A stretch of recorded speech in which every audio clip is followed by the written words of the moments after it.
시청자 여러분 안녕하십니까? TBC는 온라인 정치 경제 미디어 스픽스와 함께 대구 경북의 정치 현안을 국내 최고의 전문가들과 함께 서울에서 풀어보는 정치 본색 플러스를 매월 1회 진행합니다.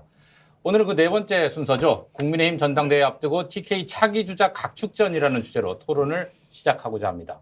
오늘 패널 소개해드리겠습니다. 노동일 경희대 교수, 장성철 공론센터 소장, 김종욱 전 청와대 행정관, 그리고 오늘 김병욱 국민의힘 의원 나오셨습니다. 지금 정기국회 이태원 참사로 인해서 국민적 슬픔 속에서 국민의힘의 내용이 사실 수면 아래로 내려가 있는 느낌인데요. 이 국회가 끝나고 또 참사 분위기가 어느 정도 수습 국면에 들어가면 당권 경쟁이 치열해질 수밖에 없습니다. 이 얘기를 좀 오늘 나눠보도록 하겠습니다. 전당대회 시기를 놓고도 지금 뭐 말이 많습니다. 뭐 벚꽃, 뭐 장미 이런 얘기 나오는데 치열한 삿발 싸움이 있는 것 같아요. 어떻게들 보십니까? 뭐 또 오늘 데뷔전이신데 먼저 하시죠 그럼. 네, 아직 전당대회 시기가 확정이 되지 않았는데요. 아무래도 정기국회가 끝나고 새해가 되어야 이 전당대회 시기에 대해서 본격적인 논의가 있을 것 같습니다. 근데 제가 보기에는 기본적으로 3월 달은 넘어갈 것 같아요. 그래서 4월 달에 전당대회가 되지 않겠느냐라는 것이 좀 유력한 관측인 것 같아요. 왜냐하면 정진석 비대위원장이 당무감사위원회를 이번에 새롭게 구성하지 않았습니까? 예. 그러면은 당무감사 하려면 60일 전에 공고를 해줘야 되고 알려줘야 되거든요. 그러면 내년 1월달, 2월달 넘어가는 것은 또 금방이에요. 예. 그리고 대통령실에서도 뭐 올해 안에 하는 것은 거의 불가능해 보일 것이고 내년도에 초에 하는 것도 조금 어려워 보인다면 결국에는 3월달 넘어간다, 4월달 된다. 그렇게 봐야 될 것 같아요. 그래서 시기적으로는 정진석 비대위원장이나 주호영 원내대표가 내년 4월, 5월이 임기가 만료되는 거 아니겠습니까? 거의. 그럼 그때쯤 하게 될 것 같다라는 것이 일반적인 관측입니다. 뭐 제 생각에는 아마 이제 그 당내에서도 그렇고 특히 뭐 대통령실의 의중이 제일 중요한 거 아니겠습니까?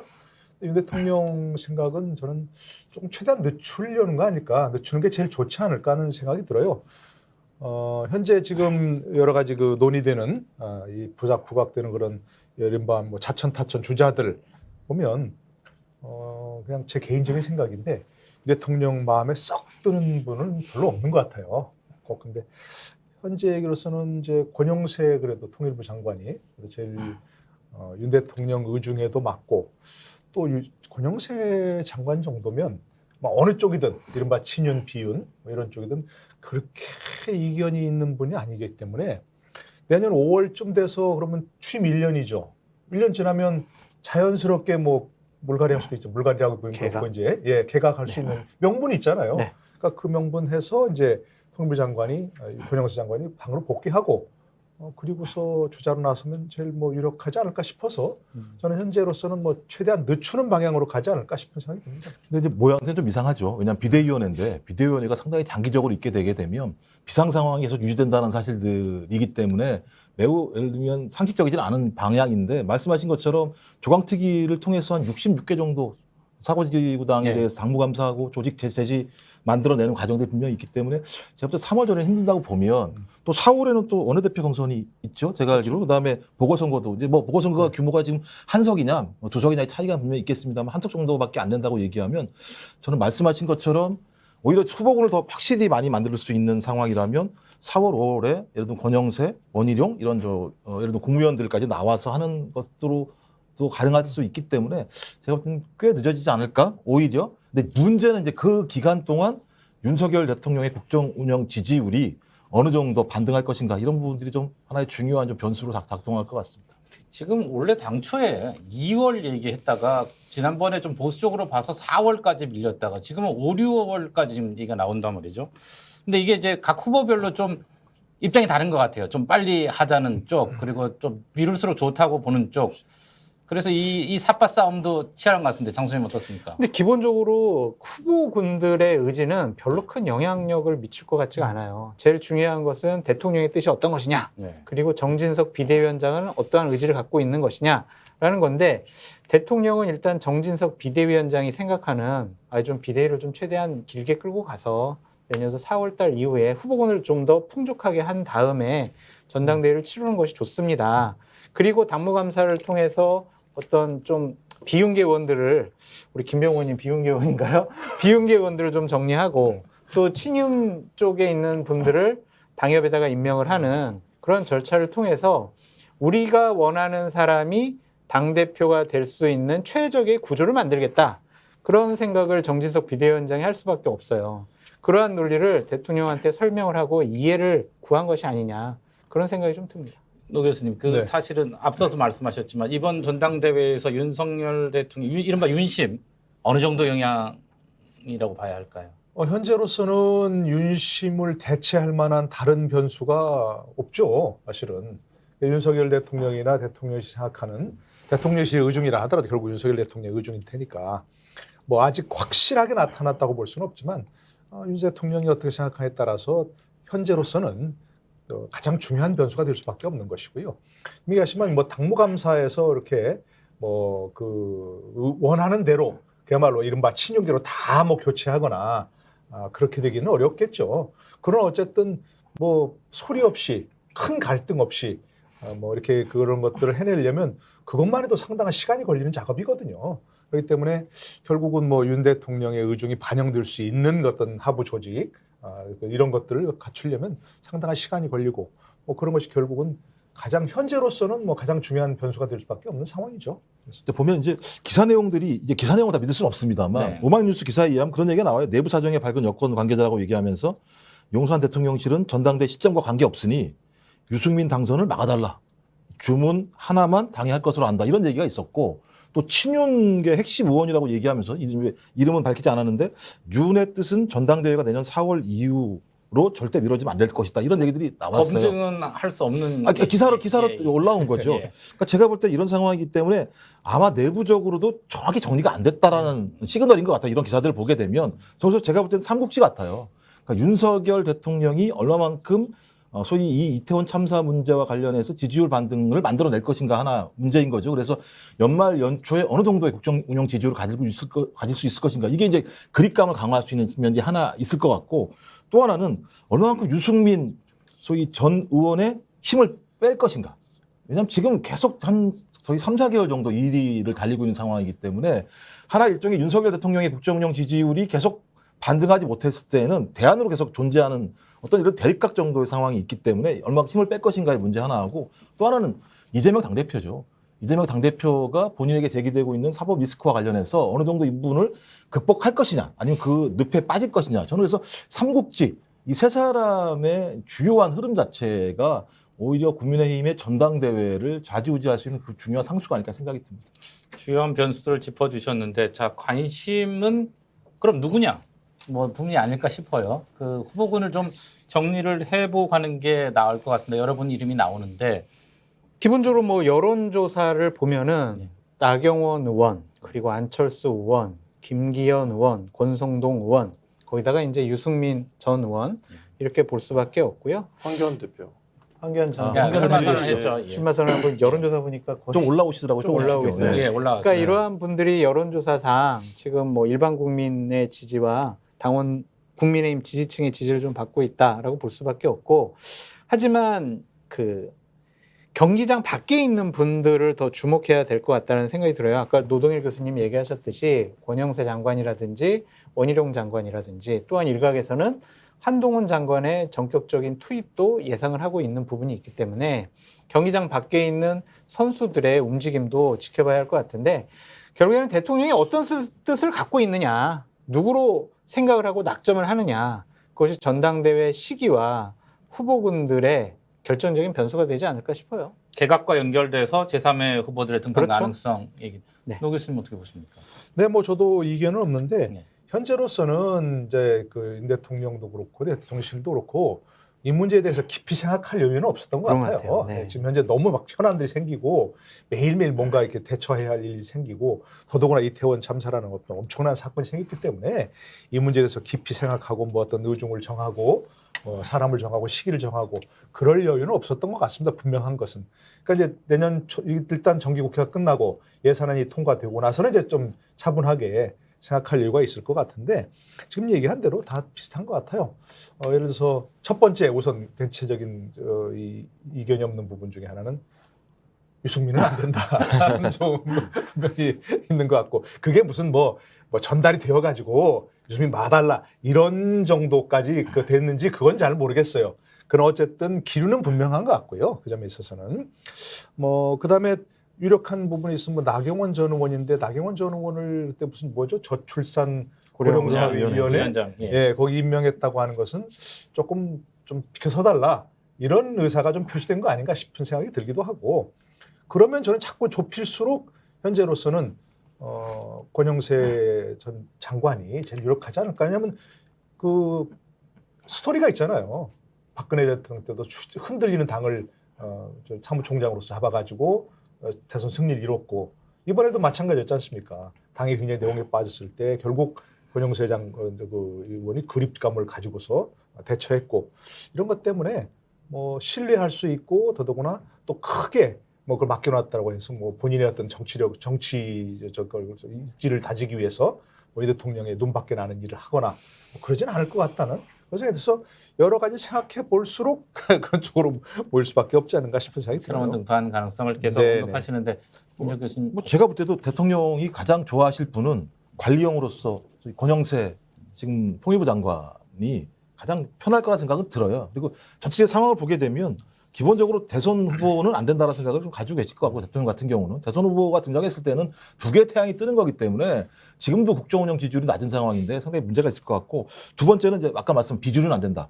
이 유승민, 이준석계 쪽은 안 된다 이런 판단하실 것 같고 세 번째로는 윤핵관도 안 된다. 뒤로 좀 빠져 있어라. 제가 볼 땐 그러면 이런 여러 가지의 상황들을 고려해서 당을 이끌면서 대통령과 코어를 잘할 수 있는 사람은 제가 볼 때는 몇몇밖에 안 나오는 상황이다. 이제 문제는 근데 그분이 나왔을 때 소위 국민들이 이분이 나와서 당을 이끌면 소위 이 민주당 다수당하고 잘 운영할 수 있겠어라고 하는 부분에 대한 나름대로의 국민적인 어떤 신뢰감이 있을까라고 하는 고민이 있긴 합니다만 저는 대통령 입장에서는 이 길로 갈 수밖에 없는 상황으로 가고 있는데 이제 언제 전당대회를 할 것인가 그리고 나올 때 이게 예를 들면 통일부 장관 쑥 나올 수 있는 건 아니잖아요. 그러니까요. 그러니까 어떻게 개각을 할 것인가 여러 가지가 좀 걸려 있기 때문에 대통령 지금 상당히 머리가 아프실 것 같긴 해요. 그래서 제가 지금은 고민 못 할 것 같다는 생각이 들고요. 일단 이태원 참사 문제부터 잘 극복을 하고 난 다음에 아마 연말 연초에 순차적으로 다양한 부분에 대해서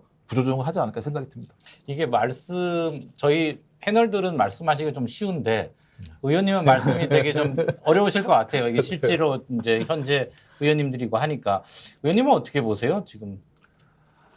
우선 이 레이스가 시작이 되고 날짜가 특정이 되어야 예. 좀 어느 정도 후보군들이 좀 정해질 것 같아요. 근데 지금 누가 나올지 알 수 없는 상황이기 때문에 거기를 예측하기 상당히 어렵고 또 실질적으로 보통 전당대회를 하겠다고 하면 선언하는 날부터 해서 준비하는 날까지 보통 한 달 반, 적어도 2달 정도 시간이 걸린다고 하거든요. 그래서 내년 초에 만약에 우리가 전당대회 시기를 정하자고 하더라도 빨라야 2월 말 아니면 3월 이때밖에 할 수 없는 거고요. 그래서 물리적으로도 한 3월, 4월은 되어야 지금 전당대회를 할 수 있을 상황입니다. 왜냐하면 지금 정기국회를 해야 되고 예산을 통과시켜야 되고 또 아까 말씀하신 이태원 참사 문제라든가 여러 가지 당내 아니면 민주당과의 관계 이런 정치적인 문제들 좀 어느 정도 정리가 되어야 되기 때문에 그렇고 지금 유승민 대표의 출마가 마치 기정사실인 양 지금 다들 또 말씀하고 거기에 대한 뭐 대응이 있냐 없냐 이렇게 말씀하시는데 그것조차도 유승민 대표가 나올지 안 나올지가 확인이 되어야만 또 분명하게 좀 예측을 할 수가 있을 것 같습니다. 그런 측면에서 일단은 내년을 넘겨서 전당대회 시기가 정해지고 출마하고자 거론되는 분들과 또 아직 거론되지는 않았지만 또 가능성이 있는 분들이 후보 등록을 하는 순간 그때서야 비로소 좀 구체적으로 우리가 이 당대표 다음 차기 당대표 윤곽을 좀 알 수 있지 않겠나 싶습니다. 네. 사실 이번 당권은 의미가 크죠. 그 총선의 공천권을 가질 테니까요. 의미를 좀 분석해 주신다면요. 제가 먼저 네, 좀 말씀하시죠. 예. 아무래도 이 집권 초에 실제로 우리 정부 새 정부에서 처음으로 집권당에서 당대표 전당대회에서 당대표를 선출하게 되는데 그래서 우리 당원들이 크게 두 가지를 아마 볼 것 같습니다. 우리 새 정부 윤석열 정부의 성공을 가장 누가 잘 뒷받침할 수 있을 것이냐. 그리고 다가오는 총선. 사실 우리가 그 정권 교체를 했습니다만 의회는 아직 절대적으로 이제 민주당, 야당이 이제 다수 의석을 가지고 있습니다. 그래서 진정한 정권 교체는 다음 총선에서 승리를 해야 가능하다. 우리가 이런 생각을 많이 갖고 있고요. 그래서 다음 총선에서 우리 당을 승리로 이끌 당 대표가 누구냐. 그래서 윤석열 정부의 성공을 뒷받침할 사람, 다음 총선의 승리를 이끌 사람, 그 두 가지가 가장 큰 기준이 될 것 같은데 그런 측면에서 우리 당원들이 가장 좋은 그 당대표감을 스스로 자율적으로 판단해서 선택할 가능성이 크다 저는 그렇게 생각합니다. 김병우 의원님이 잘 설명을 해주셨는데 네. 윤석열 대통령에게 이번 전당대회 당권은 다른 의미가 있을 것 같아요. 그러니까 나의 뜻과 의지와 판단에 따른 사람들을 공천을 하는 데 있어서 네. 얼마나 내 의사를 100% 아니면 최대한 반영해 줄 수 있는 사람이냐. 나랑 호흡 맞춰서 공천을 잘할 사람, 그 사람을 뽑는 것이 가장 큰 목적이자 목표가 될 수밖에 없다라고 말씀을 좀 드립니다. 그것이 과연 총선 승리에 어느 정도 도움이 될지는 나중에 두고 봐야 하겠지만 일단은 대통령에게 이번 당권은 공천권 이런 등식으로 성립할 수밖에 없죠. 어떻게 보십니까? 제가 봐도 아마 이번 전당대회를 언제 할지 모르겠습니다만 아마 최초로 제대로 된 모양새를 갖춘 당정용이 될 수 있는 상황인 거죠. 말씀하신 것처럼. 아니 왜냐하면 이제 이준석 당대표 체제 같은 경우는 윤석열 대통령께서 삐걱거렸다는 측면이 있으니까 소위 윤석열 대통령이 등장한 이후에 당정용, 용이 참 애매합니다. 네, 당정청이, 당정대. 네. 당정대가 무슨 예, 얘기예요? 용사를 말씀하시는 네네. 예, 예. 예, 그래서 이제 당정대가 이제 제대로 모양을 갖추는 건데, 그러니까 좀 헤드기어도 끼고 마우스피스도 차고 글러브도 이제 끼고 이제 게임을 제대로 할 수 있는 상황이기 때문에 대통령 입장에서는 매우 중요한 전당대회가 될 수밖에 없다라는 측면들 하나 하고요. 또 하나 말씀하신 것처럼 세력 교체, 인물 교체를 하고 싶으시겠죠. 왜냐하면 대통령이 여의도 정치에 대해서 상당히 혐오적이었잖아요. 그러니까 그 정치라고 얘기하는 건 본인이 생각했던 정치 방식이 아니라고 생각하기 때문에 정치를 바꿀 수 있는 방법이라고 하는 건 사람을 바꾸는 거라는 생각이 들기 때문에 어떻게 하면 전당대회를 통해서 총선 체제로 가서 본인이 생각하는 정치를 추진할 만큼의 사람들을 그 안에 집어넣을 수 있겠는가라고 하는 고민이 두 번째일 것 같은데 이건 또 엄청난 또 갈등을 유발할 수밖에 없습니다. 기존에 존재하는 분들이 계시다는 측면이 분명히 있기 때문에 이 부분들 잘 극복할 수 있을 것인가의 두 번째 문제 하나하고 또 하나는 무조건 이겨야죠. 안 그러면 윤석열 대통령은 5년 내내 여소야대 전국에서 대통령의 역할을 할 수밖에 없는 상황인데요. 이건 매우 고통스러운 상황이거든요. 그러니까 이 세 가지의 박자를 다 맞춘다는 게 매우 어려운 상황이에요. 그러면 여기에 받쳐줄 수 있는 유일한 기준의 하나가 윤석열 대통령의 국정운영 지지율이 높아야 되는 건데 또 이것마저도 높지 않은 상황이기 때문에 매우 복잡한 방정식을 풀 수밖에 없는 상황이다. 전 그래서 아주 쉽지 않은 길을 윤석열 대통령이 갈 수밖에 없는 상황인데 그런 상황을 갈 때 저는 제가 볼 때 포용의 리더십을 발휘해야 되거든요. 근데 지금까지 보여준 모습을 보게 되면 제가 볼 때 포용이라기보다는 본인의 마이웨이 방식이 지금 많았단 말이에요. 저는 이 방식으로 이런 다양한 복합 방정식을 풀어낼 수 있을 것인가? 전 그렇다면 좀 국민의힘 내부에서도 마찬가지입니다만 대통령에게 주문을 해야 돼요. 포용의 리더십을 바뀔 수 있도록 만들어내야 돼요. 전 그게 가장 중요한 첫 스타트가 아닐까 생각이 들어요. 이게 이제 저희들이 이 총선이 얼마나 중요한지는 어느 정도 다 이해를 하고 있는 것 같고요. 그렇기 때문에 국민의힘 특히 대구 경북의 민심의 향배가 중요해 보입니다. 대구 경북의 비중은 단순히 당원 숫자의 문제를 넘어서는 것 같은데 교수님 어떻게 보십니까? 예, 당연히 그야말로 TK라고 하는 것은 뭐 우리가 흔히 그냥 쉽게 하는 말로 뭐 보수의 본산이고 예, 정말 뭐 보수의 어떤 본진이고 그렇기 때문에 중요하다는 것이 있고 그다음에 또 사실은 뭐 그래서 이런 말 하면 뭐 어떻겠습니다만 어떤 공천이 당선이라는 그런 지역이니까 거기서 또 뭔가 흔히 또 뭐 이렇게 이른바 뭐 물갈이를 많이 해야 또 뭔가 새로운 인물을 발탁할 수 있는 그런 것이고 하기 때문에 참 그런 면에서 TK 지역은 중요하면서도 또 어떤 주목을 받는 그런 지역이고 그렇기 때문에 거기서 어떤 역할을 하느냐가 참 중요할 것 같아요. 근데 지금까지 본 거는 우리 김 의원님도 나와 계시지만 사실은 지금 TK 지역 의원들이 과연 그런 국민적 주목도에 걸맞는 뭐 행보를 해왔느냐 하는 건 조금 뭐 의문이 있어요. 지금 조호영 원내대표가 사실 뭐 원내대표 재수하시면서 그냥 애를 쓰고 있긴 하지만 그만한 주목을 받는 위치에 걸맞는 의원들이 과연 있으신가 하는 부분에 조금 의문이 있거든요. 그래서 TK 지역을 예를 들자면 정말로 거기서 중진을 키워서 전체 국면을 이끌어갈 수 있는 큰 인물을 만들어야 한다. 이런 것도 하나의 그 요구사항이 분명히 있고 또 한 가지는 거기서 뭔가 자꾸 새로운 인물을 발굴해서 뭔가 뭐 흔히 얘기하는 뭐 물갈이 퍼센트가 얼마나 크냐 이게 뭐 총선의 뭐 승리 공식이다 이런 말도 있잖아요. 이게 사실인지 아닌지 조금 의문이 있긴 하지만 그런 면에서 그런 두 가지 그 상반되는 요구를 어떻게 조화롭게 해낼 것인가 하는 면에서 TK 지역은 늘 또 주목할 수밖에 없는 그런 지역이 되는 거죠. 이 질문은 김 의원님한테도 드려야 될 것 같은데 네. 어떻게 보세요? 국민의힘 내에서 대구 경북의 전당대회에서의 뭐 비중, 뭐 영향력 어떻게 봅니까? 당내에서는?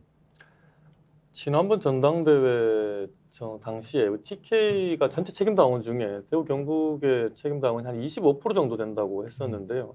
실제로 그 대구 경북 지역 외에도 뭐 서울이라 그러면 서울의 각 당협에 가보면 대구 경북 분들이 참 많습니다. 당원들도. 예. 그리고 또 그만큼 또 전당대회를 할 때 그 투표율이 또 더 높기도 하고요. 관심이 더 많기 때문에. 그래서 적어도 한 30-40% 정도 우리 당 전체 책임당원들 중에 그 정도 비중은 차지하는 것이 아닌가라고 생각이 되고요. 제가 아까 전에 우리 당원들이 다음 전당대회 때 자율적으로 윤석열 정부의 성공과 다음 총선 승리를 이끌 가장 적임자를 당대표로 선택할 것이다. 네. 자율적으로 할 것이라는 말씀드렸는데 그 말씀을 드린 이유가 과거처럼 그 지역의 국회의원이나 그 원외 당협위원장들이 당원들을 이 사람 찍어라 저 사람 찍어라 이렇게 뭐 통제한다거나 아니면 뭐 오더를 내린다거나 이게 참 지금은 좀 어렵게 됐습니다. 또 당원 숫자도 많아지기도 했고요. 과거처럼 뭔가 이 조직으로 관리할 수 있는 그런 상황이 아니기 때문에 당원들의 자율적인 판단이 과거에 비해서 훨씬 더 강화되었기 때문에 그 대구 경북 당원들의 자율적인 의사, 자율적인 선택이 다음 전당대 중요한 다음 전당 중요한 결정을 내리는 데 영향을 미칠 것 같고요. 또 그런 면에서 대구 경북의 당원들이 매우 우리 당에서는 특히나 더 중요하다. 그리고 국회의원들 같은 경우에도 우리 대구 경북 지역 국회의원뿐만 아니라 이 모든 국회의원이 마찬가지인데요. 당원들만큼 또 스스로 또 자율적으로 국회의원들이 발언하고 자신의 정치 의사를 표시를 해야 마땅하나 그렇게 되지 못한 게 아까 전에 우리 노동희 교수님께서 말씀하신 대로 이 공천 때문입니다. 공천이 상당히 대구 경북 지역의 공천은 그때 좀 달라요. 이런 기준이 없는 상황인 거죠. 그리고 상당히 좀 자의적으로 어떤 좀 임의적으로 즉흥적으로 이루어지는 측면도 있고요. 그래서 우리 각 당의 국회의원들이 자율성을 신장하기 위해서는 공천을 제도와 시스템화하는 게 정말 중요하다고 생각이 듭니다. 예, 그 문제까지 가면 이제 그건 새로운 주제로 저희가 토론을 좀 해야 할 대목인 것 같고요. 어쨌든 중요한 맥을 짚어주신 것 같습니다. 이제 그럼 그 TK 주자들에 대한 얘기를 좀 구체적으로 해보겠습니다. 앞서 계속 나왔습니다만 현재 당대표 적합도 1위 유승민 전 의원 나오고 있습니다. 뭐 대부분의 여론조사에서 이렇게 나오고 있는데 그 TK에서도 1위가 나오는 결과가 있었고요. 먼저 이거부터 좀 짚죠. 아까 언급하셨는데 나옵니까? 안 나옵니까? 제가 대략 한 달 전쯤에 유승민 전 대표에게 연락을 했어요. 그래서 전당대회 나오실 겁니까? 출마하실 겁니까? 그렇게 물어봤더니 장 교수 생각은 어떠냐 그러더라고요. 그래서 당연히 나오셔야 된다. 안 되더라도 나와서 계속 부딪혀야 된다. 배신자 프레임을 깨야 된다. 그렇게 얘기를 했더니 저희가 좀 진지하게 고민을 해보겠다라고 얘기를 하시더라고요. 완전히 거부하는 게 아닌 거 보면 나올 가능성도 배제할 수 없다라고 좀 생각이 드는데 기본적으로 TK 지역에서 1등의 여론조사가 나온다고 하더라도 그게 국민의힘 지지층으로 하면은 되게 좀 퍼센트가 확 낮아져요. 네. 그러한 것을 또 어떻게 극복할 것이냐가 상당히 큰 문제고 지금 일각의 뭐 보도에 의하면 국민의힘에서 룰을 개정을 해서 일단은 당원들 90%, 일반 국민 10% 정도로 해서 일반 국민 여론조사를 최대한 줄이겠다. 지금 왜? 70대 30이죠. 예, 왜? 유승민 대표, 당대표 안 만들려고. 만들 가능성을 최대한 줄이기 위해서 그러한 움직임이 있다라고 보도가 나오고 있기 때문에 유승민 대표가 출마하더라도 당대표 되기까지는 허들이 너무나 많아요. 룰 개정도 신경을 써야 될 것이고 룰 개정했더라도 예를 들면 결선 투표가 될 수가 있어요. 그런 것들을 어떻게 극복할 것이냐를 좀 눈여겨봐야 할 것 같은데 저는 TK 지역에 있는 지역민들, 주민들 그리고 유권자분들에게 좀 말씀드리고 싶은 게 좀 너그럽게 통 크게 이제 우리 지역, 우리 보수 우파의 지도자 그냥 좀 제대로 키워줘 보자. 과거의 배신 프레임 이런 거 다 떨쳐버리시고요. 박근혜 전 대통령을 조사했던 분도 대통령이 됐고 TK에서 전폭적으로 밀어주지 않았습니까? 그래서 누구는 돼, 안 돼 이렇게 이분법적으로 생각 안 하시는 게 좋을 것 같다라는 생각이 듭니다. 글쎄 저는 출마 여부 문다면 당연히 출마할 거라고 일단 생각합니다. 예. 왜냐하면 아무 생각이 없던 사람도 이렇게 여론조사 나오면 다 들썩들썩하는 거죠. 윤석열 검찰총장 그렇지 않습니까? 본인이 뭐 처음부터 대통령 되려고 출마하려고 정치하려고 생각했겠습니까? 모르겠습니다. 속마음 모르겠지만 계속 여론조사 지지율이 높게 나오고 1위 나오고 당신 나가면 된다고 하니까 당연히 뭐 생각할 수밖에 없는 것이고 지금 유승민 전 대표는 당연히 정치인 아닙니까? 더구나 이렇게 여론조사 1위가 나오는데 이걸 지나간다고요? 그거 안 되죠. 그렇죠. 당연히 나올 수밖에 없다 생각하고 자 그러면 아까 장선 소장은 참 완곡하게 얘기했는데 안 되더라 나와야 된다고. 안 되면 나와야 되겠습니까? 본인 출마할 때는 당연히 될 거라고 생각할 것이고 현재 유력하죠. 어쨌든 여론조사에서 1위 나오는 건 그건 뭐 보통 일 아니지 않습니까? 당연히 될 가능성이 높은데 이럴 때마다 저 얘기하는 게 있습니다.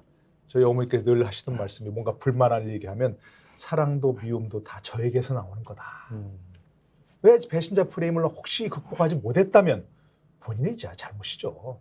저는 몇 번 찬스가 있었다고 생각합니다. 지난번 대선 후보 경선할 때 끝나거나 결과에 있어서 전폭적으로 승복하고 자 제가 지금부터는 윤석열 후보의 당선을 위해서 전마지로를 다하겠습니다 하고 열심히 뛰었다면 대구 경북 유권자들 설사 그때 윤 후보가 안 됐어도 이제 너희 죄를 사하노라 했을 겁니다. 그러니까 안 그랬잖아요. 사실 꽁한 상태를 보였고 전혀 돕지 않았던 상황이었습니다.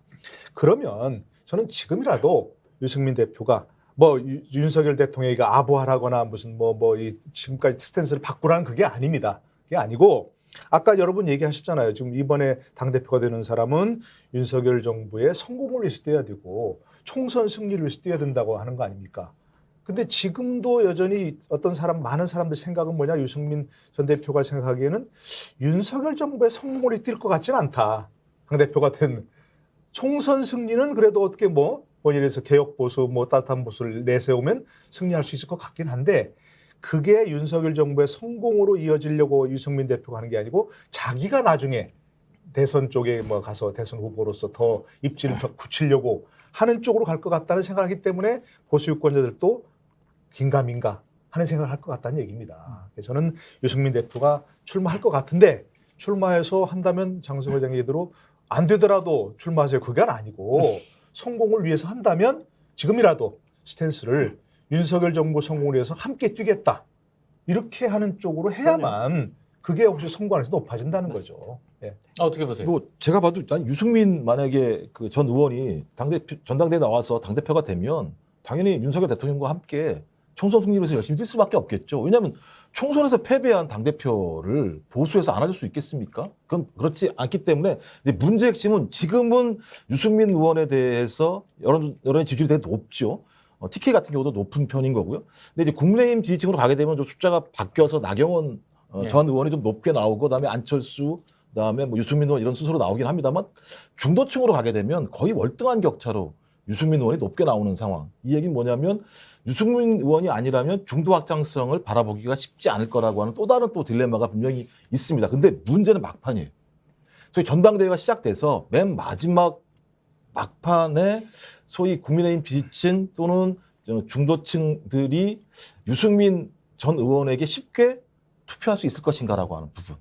이 부분은 제가 볼 때 걸릴 수밖에 없다는 거죠. 대통령제 하에서 대통령과 잘 손님받기를 맞추면서 갈 수 없을 거라고 하는 불안이 있는 후보에게 투표하기 어려울 수밖에 없다라는 측면에서 그렇죠. 말씀하신 것처럼 유승민 의원이 지금부터라도 지금 각을 세우고 있습니다만 각을 세우는 것 플러스해서 소위 대안적인 방향으로 윤석열 대통령과 같이 함께할 수 있다라고 하는 어떤 넉넉한 모양새들을 만들어내지 못하게 되면 저는 마지막 순간에 유승민 전 의원에게 표가 안 갈 거라고 생각이 들어요. 근데 문제는 유승민 의원 본인 스타일이 그렇게까지 해야 되겠어라고 하는 또 본인의 본인 스스로의 선비적 의심 같은 게 분명히 있을지 모르겠습니다만 저는 본인이 진짜 정치를 하고 큰 뜻을 품으셨다면 그 정도의 고개는 숙이시는 것이 저는 올바른 방향이 아닐까 생각이 들긴 합니다. 네, 의원님 아까 자율적이라는 표현을 쓰셨는데 지금 의원님들 국회의원들 사이에서 좀 곤혹스러울 것 같아요.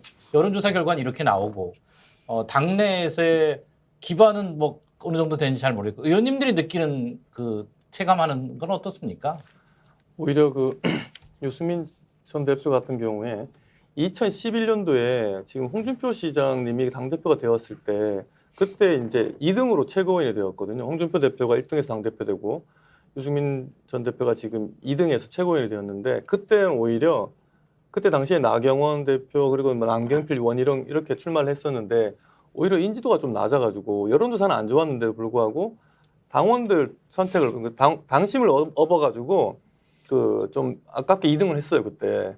그때는 오히려 그러니까 우리 당원들의 표를 많이 받았다는 건 TK 지지를 많이 받았다는 말과 아마 네, 같은 그렇죠. 얘기일 텐데 그때 그런 상황이 있었는데 몇 번의 이런 정치적인 박근혜 대통령과의 갈등 이런 관계 때문에 지금 대구 경북 지역에서 조금 약간 좀 지지를 못 받고 있는 상황이죠.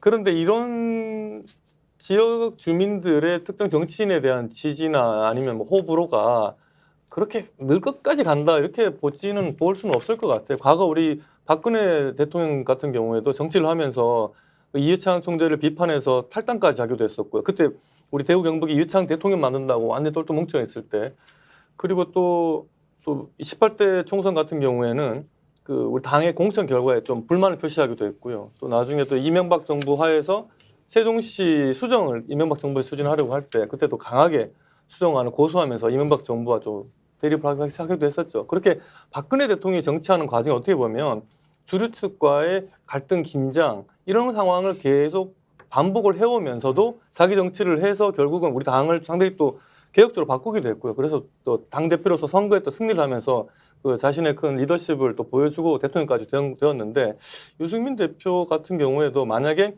좀 그런 대구 경북 지지를 좀 어느 정도 회복할 수 있는 그 뭔가 변곡점이 있다면 오히려 더 지도자로서 또 점프할 수 있는 그런 기회도 있을 거라고 생각이 들고요. 다만 지금 상황에서 다음 당대표를 나갈 거냐 말 거냐 본인이 그는 결심하기 나름인데요.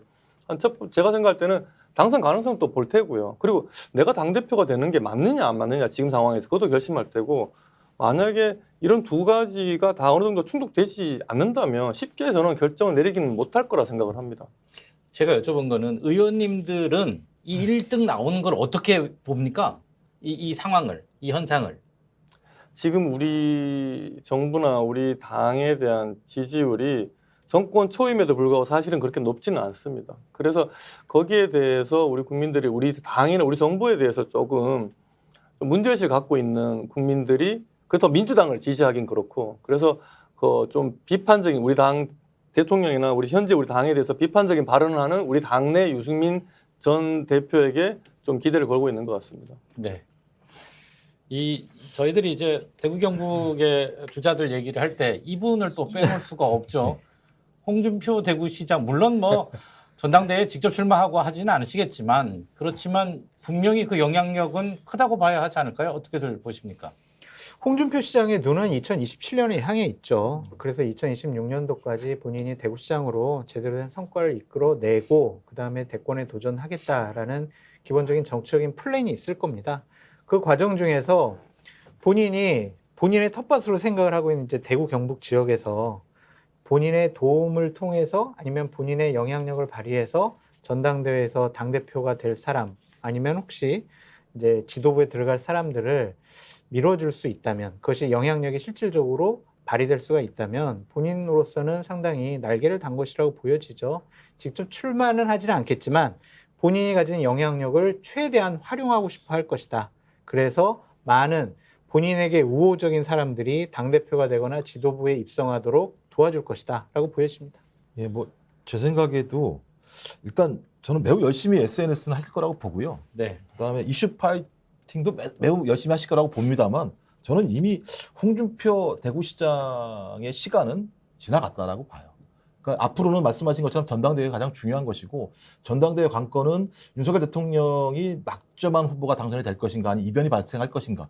거기에 핵심은 만약에 윤석열 대통령이 낙점한 후보가 당대표가 된다고 얘기하면 소위 친윤 인물들이 대거 당의 주류를 형성할 수밖에 없는 것이고 그 주류를 가지고 아마 국회의원 선거에 임할 수밖에 없는 상황이 되겠죠.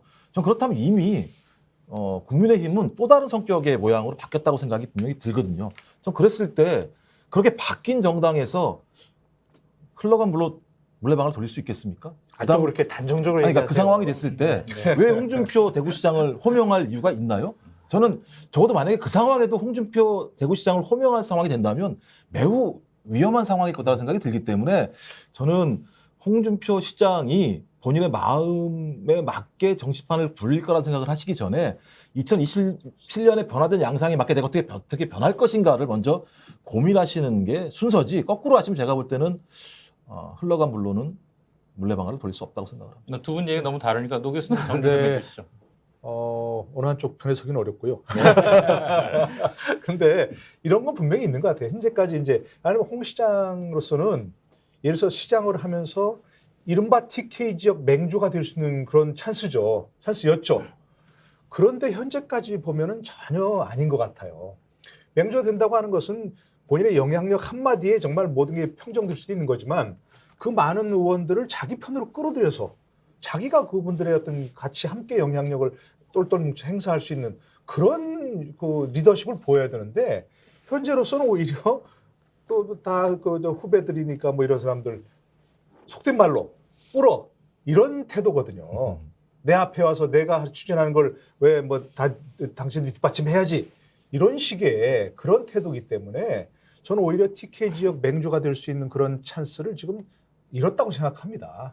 이게 뭐 지금 교수님 얘기하신 것처럼 무슨 뭐 흘러간 물이라는 것까지는 아직 단정하기 어렵지만 현재로까지 봐서는 글쎄 전당대에서 영향력을 행사하려면 TK 지역 의원들과 밀접한 관계를 형성하면서 영향력을 해야 되는데 오히려 지금 뭐 여러 가지 공약 사항을 추진하는 가운데에서 그분들과 더 멀어지는 상황이 되어버리는 상황이 돼 있는 거 아닌가 싶어서 조금 아쉬움이 있거든요. 저는 그런 점에서 흘러간 물은 은유법으로 좀 이해를 해주셨으면 그러니까 좋겠습니다. 뭐 이제 다들 이해하는 그런 부분이고, 근데 홍 시장에서 만약에 앞으로 이제 그 본인이 뭐 더 큰 뜻이 있다면, 자기 지 옆에 사람들부터 자기 편으로 만들지 못하고서 어떻게 더 먼 데 있는 사람을 자기 저를 합니까?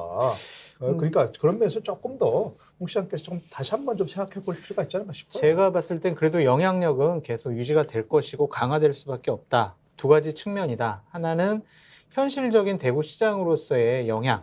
그 부분은 무시할 수가 없다. 왜냐하면 압도적인 표 차이로 대구시장에 당선이 되지 않았습니까?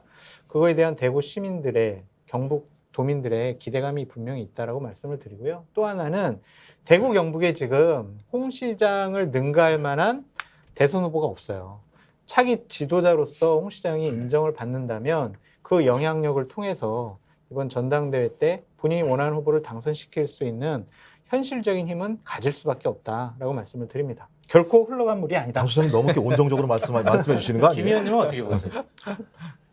홍준표 시장이나 유승민 대표 같은 경우 저는 제가 개인적으로는 이분들이 다음 만약에 대통령 선거 도전을 한다고 했을 때 가장 크게 극복해야 할 점이 피로감인 것 같습니다. 이분들 상당히 오랫동안 우리 당에서 지도자적 위치에서 우리 당원들이나 국민들한테 본인들의 모습이 여러 가지로 이렇게 노출이 되어 있는데, 근데 지금 또 왜 그 두 분이 대통령이 또 나와야 되는가라는 것을 보여줘야 되고, 그건 또 새로운 모습을 또 보여줘야 되기 때문에 그런 면에서 그 유승민, 홍준표 각자가 자기 스스로의 그 틀을 깨는 뭔가 새로운 걸 보여줘야 되는 가장 큰 과제일 것 같고요.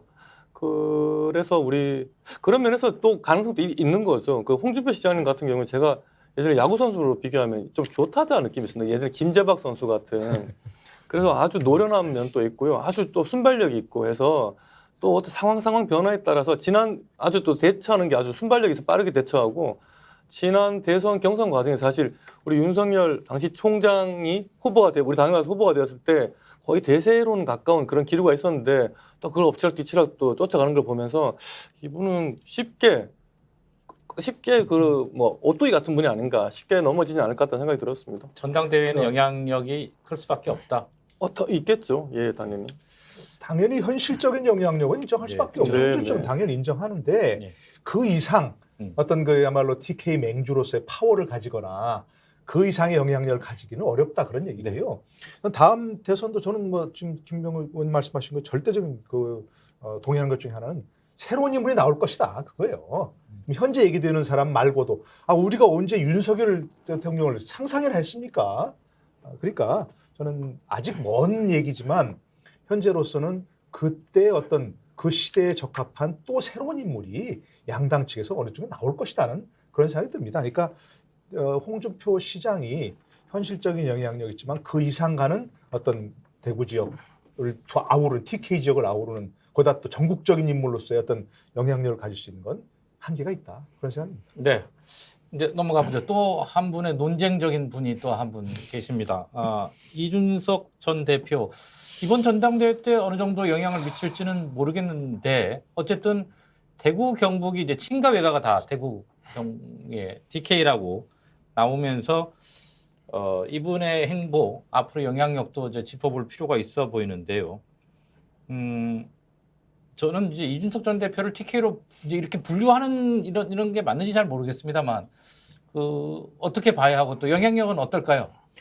현실적으로 당원들에 대한 장악력은 있다고 봐야 되겠죠. 대략 한 30% 정도로 보여지는데 본인을 지지하는 그룹도 있을 것이고 본인이 당대표를 하면서 아니면 당대표에서 쫓겨나면서 당원 가입 많이 하라고 독려했잖아요. 그렇기 때문에 이준석 대표를 따르는 당원은 현실적으로 존재한다. 그 당원 표가 결국에는 당대표를 좌우할 수도 있다라고 생각이 듭니다. 본인은 뭐 현실적으로 출마하는 것은 불가능하지만 누구를 당선시키거나 누구를 떨어뜨리거나 그러한 현실적인 힘은 가질 수밖에 없다. 그래서 이준석 대표를 따르는 당원들의 표의 향방을 눈여겨봐야 된다. 그렇게 말씀드리고 싶어요. 예, 제 생각에도 뭐 제가 볼 때는 강력한 비주류로 남아야 된다고 생각이 들어요. 그러니까 뭐 당을 나간다거나 이런 것이 아니라 당 내부에서, 왜냐하면 이준석 당대표라고 하는 전 당대표라고 하는 상징 의미가 분명히 있어요. 그러니까 적어도 대통령 선거에도 승리 못할 것이다, 미래가 없다라고 하는 상황에서 이준석 돌풍이 불면서 국민의힘도 나름대로 뭘 하면 미래가 열리겠구나라고 하는 희망을 준 리더였기 때문에 뭐 그 이후에 이제 현 대통령과 갈등을 빚었습니다만 나름대로 능력이 있다는 걸 확인한 거죠. 저는 그래서 강력한 비주류로 존재를 하면서 소위 국민의힘 내부에서 의미 있는 역할을 할 필요가 있다는 생각이 들어요. 또 국민의힘 또한 마찬가지입니다만 그런 비주류가 분명히 필요합니다. 그래서 그런 토론 문화가 만들어진다는 생각이 드는 것이고요. 또 하나는 이준석 전 당대표가 왜 당장은 아닙니다만 유리하냐면 젊어요. 그러니까 언제든 예를 들면 국민의힘이 위기에 빠질 때 불러내서 새로운 어떤 리더로서 세울 수 있는 가능성이 있는 후보이기 때문에 저는 그래서 강력한 비주류로 남아 있다면, 그리고 앞으로 하는 행태가 저희 이전에 했던 행태와는 다른 방식의 좀 건강하고 유연한 방식으로 변한다면 저는 매우 좋은 정치인으로 남을 가능성이 높다. 하지만 그 전에 윤 대통령과 싸웠던 방식으로 한다면 제가 볼 때는 쉽지는 않을 거라는 생각이 들어서 저는 좋은 인물을 하나 국민의힘 보수 정당이 가지고 있다. 하지만 본인 스스로가 어떻게 할 것인가의 부분들은 앞으로 지켜봐야겠죠, 저희가. 그러니까 이준석 대표도 뭐 막강한 SNS 영향력이 있으니까 뭔가 영향을 끼치려고 하겠죠. 얘기한 대로 뭐 어떤 사람 당선시키거나 아니면 뭐 낙선시키거나 할 생각이 있고 한다면 충분히 영향력을 행사할 수 있다고 보여지는데 기본적으로 그 한계가 있다고 생각합니다. 이번에 보여준 그런 반면에서 너무나 인간적인 피로감, 인간적인 어떤 실망감? 뭐랄까요? 네, 그런 것에 실망감 너무 줬어요. 그래서 앞으로 저는 뭐 동의합니다. 정말로 좋은 제목인데 그래도 김종인 그 전 비대위원장이 얘기했던 게 이제 와서 생각하면 옳았던 방향이 아닌가. 대통령 선거 끝나고 바로 외국유학 가라고 했잖아요. 그랬을 때 그때 갔어야 되는 거 아닌가 싶은 생각이 뒤늦게 들어요. 그래서 본인이 그냥 뭐 순간적인 순발력, 뭐 재치 있는 말, 다른 사람에게 한 번도 지지 않는 그런 말싸움 능력, 이건 분명한데 정치인이 되려면 조금 더 그야말로 인간과 사회에 대한 또 공부가 필요하고 좀 성숙함이 필요하다 하는 점에서 있을 때 이번에 어떤 전당대회에서 아까 처음 얘기한 영향이 있겠지만 지나치게 관여하는 것도 바람직하진 않다. 차라리 지금 상황에서 조금 자숙하고 그리고 이제라도 김종인 비대위원장의 그 충고에 따라서 조금 공부하는 쪽으로 더 많은 사회와 인간에 대한 공부를 하고 오겠다는 그런 쪽으로 하는 게 오히려 낫지 않을까. 이번 전당대회 너무 깊숙이 관여할 필요 없고 하지도 하는 게 오히려 이준석 대표에 과연 득이 될까? 저는 그런 점에서는 좀 깊이 생각해야 한다고 생각합니다. 김 의원님은 젊은 세대에 들어가시잖아요, 비교적. 근데 어떻게 보세요? 이번 전당대회에서 이준석 전 당대표의 영향력. 지난 전당대회에서 이준석 대표가 당대표가 될 줄은 사실 아무도 예측을 못했었던 거죠.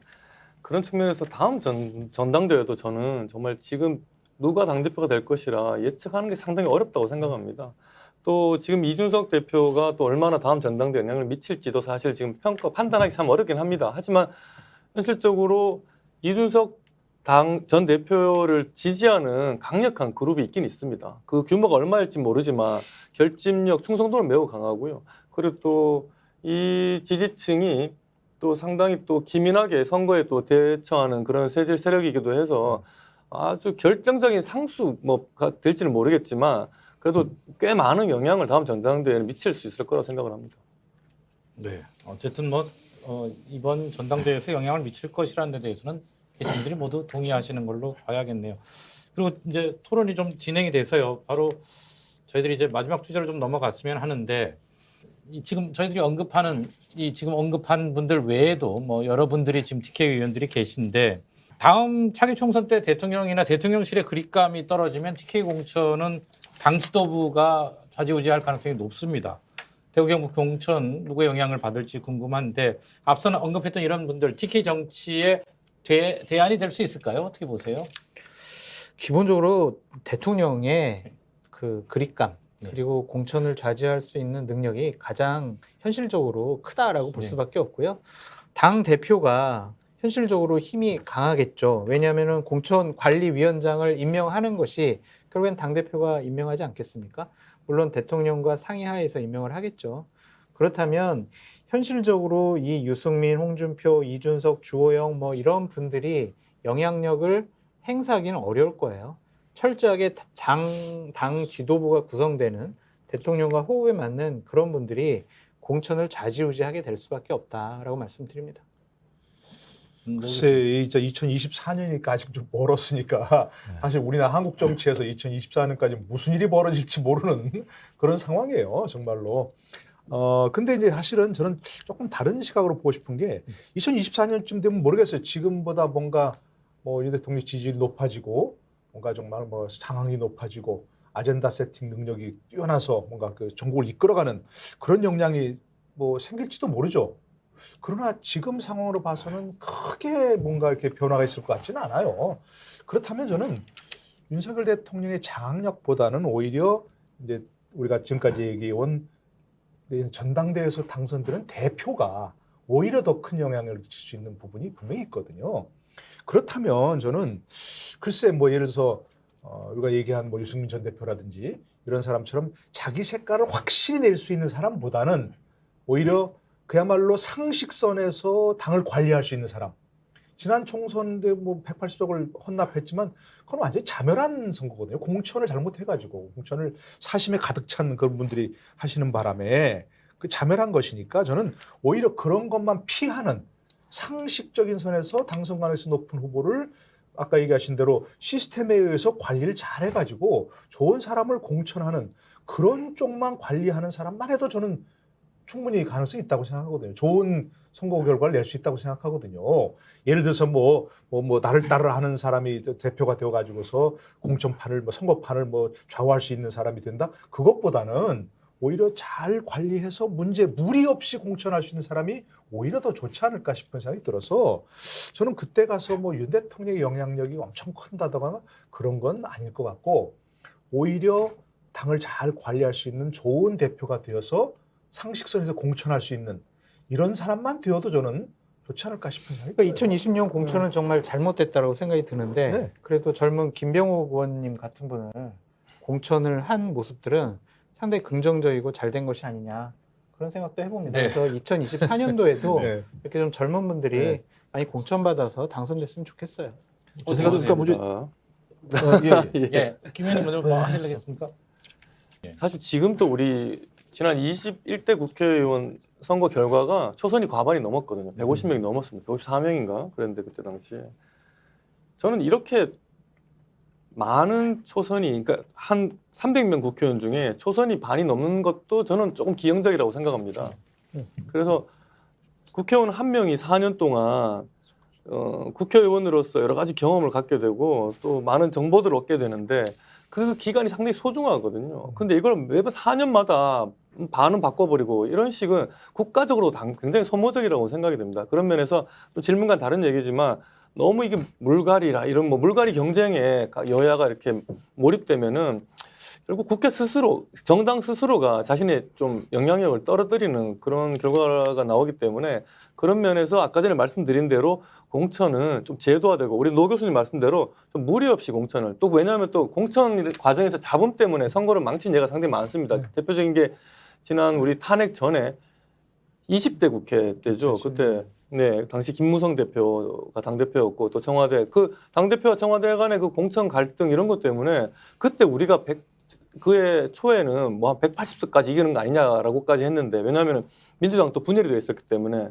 근데 우리가 그때 한 석 차로 졌어요 결국은. 그래서 공천을 너무 과도하게 무리하게 막 바꿀 사람을 인위적으로 물갈이한다 이런 식의 좀 무리한 공천도 선거에 상당히 악영향을 미치고 너무 많은 실질적으로 너무 많은 그 새로운 사람을 들어와서 초선이 과반이 되는 넘는 이런 것도 상당히 좀 문제가 있다 이렇게 생각을 합니다. 김병호 의원님 재선 의원 돼야 된다라는 환경 같아요. 그 공천을 잘 관리할 수 있는 당 대표, 당 지도부 말씀하셨는데 어떻게 보십니까? 그러니까 저는 TK가 지금 대단한 역할을 했다고 봐요. TK가 윤석열 대통령의 국정 운영 지지율을 25% 이하로 떨어지는 걸 막아낸 측면들이 분명히 있습니다. 왜냐하면 뭐 50% 정도까지 지지를 해주는 상황이니까요. 근데 문제는 여기까지라는 생각이 들어요. 왜냐하면 국회의원 선거는 수도권이 관건입니다. 수도권에서 한 1, 2% 차이로 당선이 왔다 갔다 하는 상황이고요. 여기가 전체 국회의원 선거의 지역구 거의 절반을 차지하는 지역이기 때문에 아마도 국회의원 선거의 큰 그림은 수도권 중심으로 갈 수밖에 없어요. 그러니까 TK는 제가 볼 때 중요하지 않을 수밖에 없는 상황이기 때문에 그렇다면 TK는 어떻게 해야 되느냐. 제가 볼 때는 이제부터 소위 TK의 민심과 전국의 민심은 다릅니다.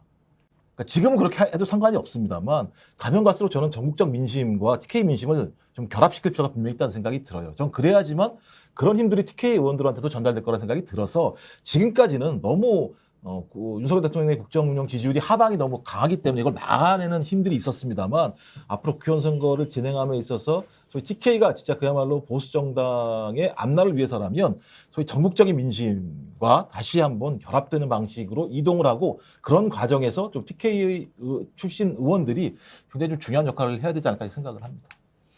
네. 뭐 오늘 토론을 여기서 마무리했으면 하는데 뭐 더 하실 말씀 있으신가요? 괜찮습니다.